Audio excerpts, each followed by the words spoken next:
Mkuu wa Jeshi la Kujenga Taifa JKT Meja Jenerali Rajabu Mabele amesema nafasi za kujiunga na mafunzo ya JKT kwa kujitolea haziuzwi, zinatolewa bure kwa kila kijana wa Kitanzania mwenye sifa zilizoainishwa na JKT. Meja Jenerali Mabele ameyasema hayo Januari 26 mwaka huu 2026 ofisini kwake makao makuu ya JKT Chamwino Dodoma, wakati alipokuwa akitoa ufafanuzi kwa waandishi wa habari waliotaka kufahamu zaidi namna JKT inavyotekeleza jukumu la malezi ya vijana na umuhimu wake kwa taifa.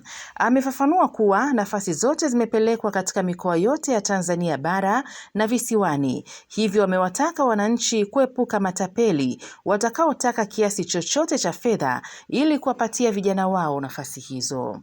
Nitoe ufafanuzi kwamba sisi tumetangaza nafasi za kujiunga na mafunzo ya Jeshi la Kujenga Taifa. Sifa za kijana gani anatakiwa kujiunga na mafunzo ya kujenga taifa tumeziainisha kwa uzuri kabisa, lakini sifa kuu awe ni kijana wa Kitanzania. Taratibu tumeziweka wazi, nimewaandikia wakuu wa mikoa wote Tanzania nikiwaambia nia hiyo ya Jeshi la Kujenga Taifa kuendesha mafunzo na nafasi ambazo kama mkoa wanatakiwa watafute vijana wenye sifa zile tulizoziainisha.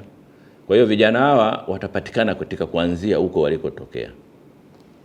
Kwa maana mkoa utaratibu utaweka utaratibu wake, kama ni utaanzia kwenye wilaya, then watakuja mkoani vijana, timu kutoka makao makuu ya Jeshi la Kujenga Taifa itaenda kuwachukua vijana hao kwa ajili kwanza kuhakikisha kwamba vile vigezo tulivyo vitoa vimefikiwa, and then tutawapeleka makambini, tutawagawia makambi kwa ajili ya kwenda kufanya mafunzo.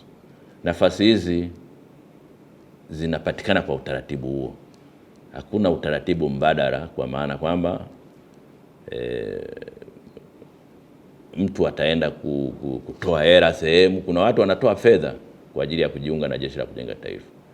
Mafunzo ya Jeshi ya Kujenga Taifa, nafasi hizo haziuzwi kwa thamani ya pesa kiasi chochote kile, haziuzwi. Kwa hiyo mtu asije akadanganyika kwamba mimi namfahamu mkuu wa Jeshi la Kujenga Taifa, mimi namfahamu kamanda fulani sijui, alafu akatoa fedha kwa ajili ya kujiunga na Jeshi la Kujenga Taifa. Naomba niweke wazi kwa Watanzania wenzangu kwamba wasije wakatapeliwa kwa staili hiyo. Nafasi hizi ni bure, haziuzwi. Naomba labda hiyo ndio msisitizo wangu, kwamba nisimamie kwenye hilo neno kwamba nafasi hizi ni bure na haziuzwi.